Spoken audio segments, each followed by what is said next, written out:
Olá, companheiros e companheiras. É com grande alegria que compartilho essa contribuição ao debate, ainda que de forma gravada, por estar em atividade de formação no campo, em região com sinal de internet muito estável. Mas, precisamente, gostaria de contar-lhes que estou em um município que se chama Mostardas, que fica no litoral sul do Rio Grande do Sul, em uma localidade que é a Lagoa do Bacupari. Hoje fazemos uma atividade de campo com os cursistas da licenciatura em Educação do Campo, onde eu trabalho a disciplina de Educação Popular. Então, agradeço imensamente pelo convite, pelo compromisso, pela confiança e pela possibilidade de seguir entrelaçando vozes, parcerias e reflexões a partir da realidade brasileira, no esforço de fortalecer os nossos laços latino-americanos em torno de uma pedagogia da esperança, uma pedagogia da indignação, uma pedagogia da luta e uma pedagogia da transformação social. Desde a posse do presidente Luiz Inácio Lula da Silva, em janeiro de 2023, o Brasil vive um processo tensionado de reconstrução democrática. Após o ciclo de retratação institucional, desmonte de políticas sociais e ataque às estruturas participativas vivenciados entre os anos de 2016 e 2022, aprofundado no governo Bolsonaro, o país tenta retomar caminhos de democracia com participação social e o fortalecimento dos direitos coletivos. Então, queridos e queridas, trata-se de uma retomada, ainda que frágil, permeada por contradições e marcadas pela dificuldade, sim, de articular um projeto político, pedagógico, transformador em meio a uma correlação de forças institucional que é desfavorável. O governo Lula se instalou com um compromisso declarado de reconstruir as instituições democráticas e revalorizar os canais de participação social e cidadã. A criação do Conselho de Participação Social na Presidência da República, a reativação de conferências participativas e de conselhos, assim como a implementação da plataforma Brasil Participativo, são expressões dessa retomada.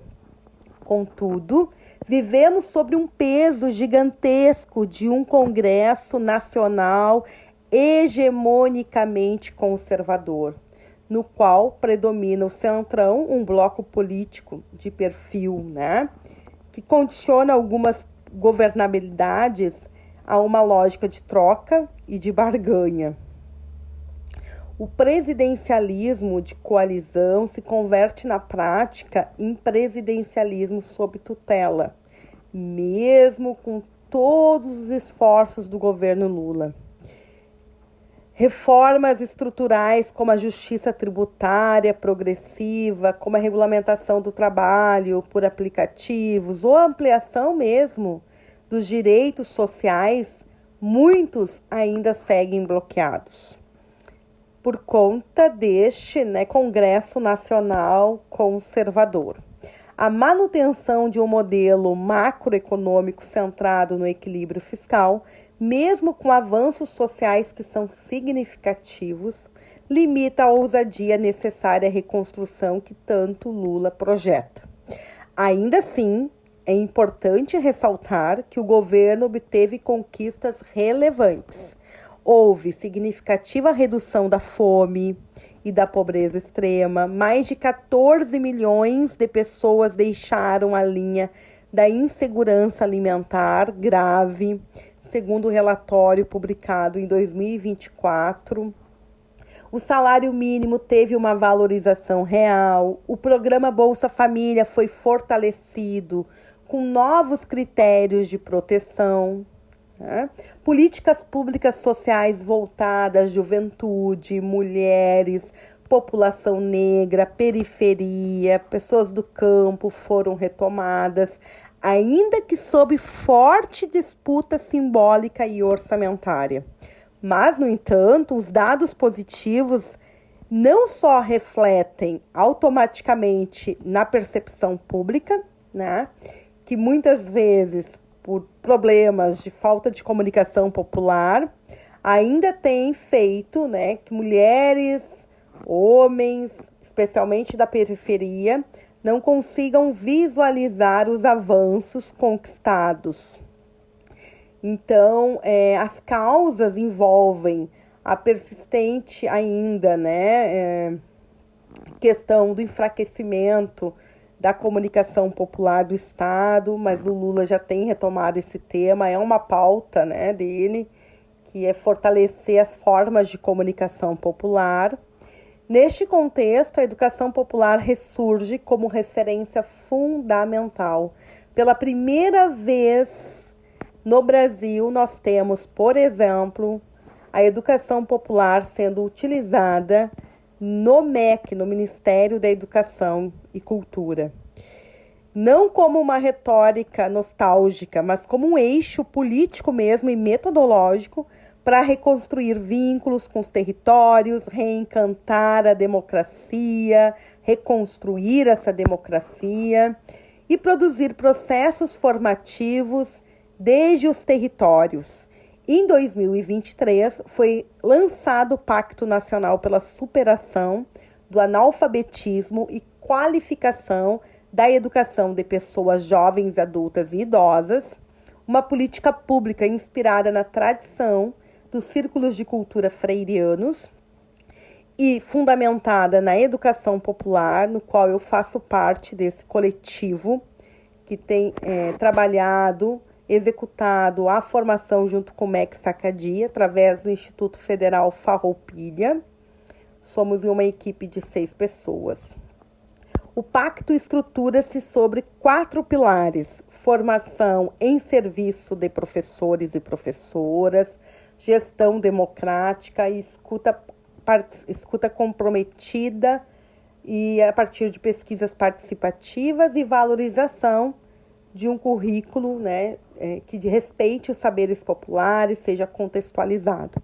Trata-se de uma política intersetorial que envolve universidade, ministérios da educação, secretarias, né, outros ministérios, movimentos sociais, conselhos de direito, e a presença concreta de territórios que historicamente foram excluídos deste processo de construir políticas sociais de forma participativa.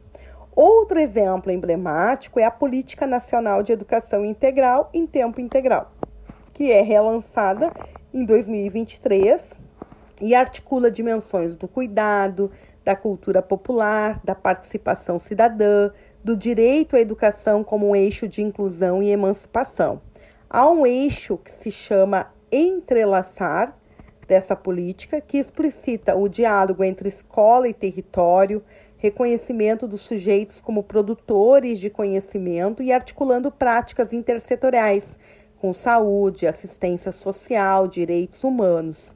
E a educação popular se faz presente no programa de participação social como educação popular nos territórios, dialogando com a Política Nacional de Educação Integral em Tempo Integral.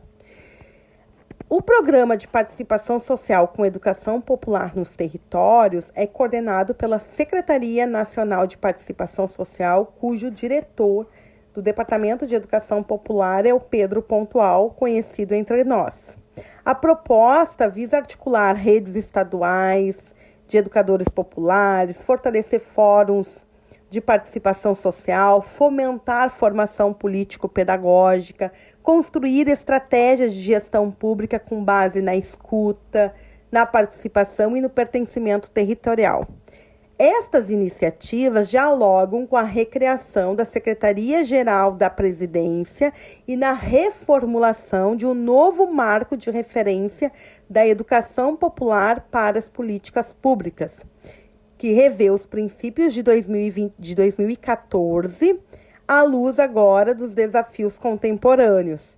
Que desafios são esses? O avanço da extrema-direita, os fundamentalismos religiosos, as lutas feministas, antirracistas, né, a soberania territorial, entre outros temas, como a educação popular intersetorial, interseccional e interdisciplinar.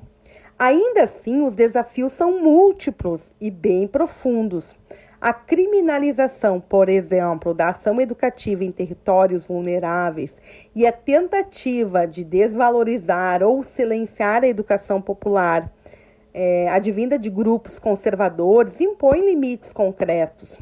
É necessário, assim, reafirmar o caráter político da educação popular, porque ela é insurgente, ela é coletiva, ela é solidária, ela é pedagógica e, por isso mesmo, ela tem sido alvo de tentativas de silenciamento.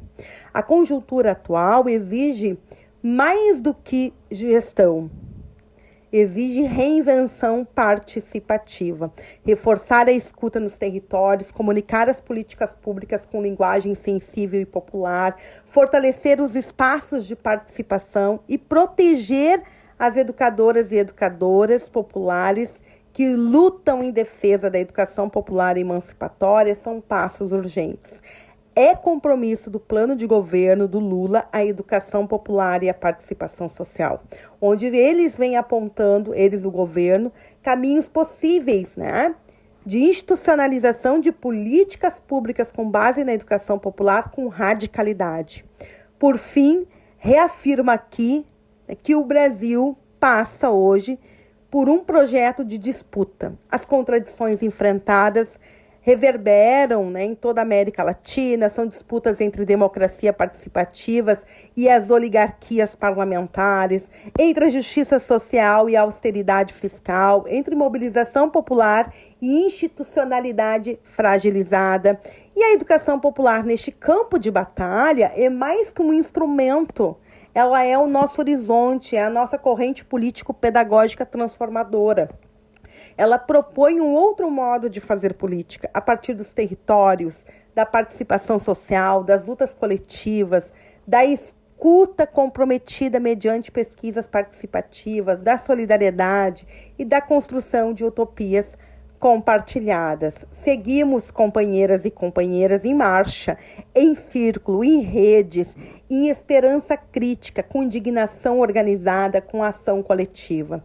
Como nos ensinou Paulo Freire e nos lembra Mário Sérgio Cortella, a partir de alguns comentários e reflexões de conversas entre Sérgio e Freire, é preciso ter esperança, mas a esperança, ela é ação. Ela tem que vir deste verbo esperançar. E esperançar, para nós aqui, é educar, é resistir, é mobilizar, é entrelaçar saberes e experiências, é reconstruir o Brasil e nossa América Latina desde os territórios. Muito obrigada. Seguimos em diálogo, em construção coletiva, com a América Latina no coração e os pés fincados na terra. Um beijo bem grande.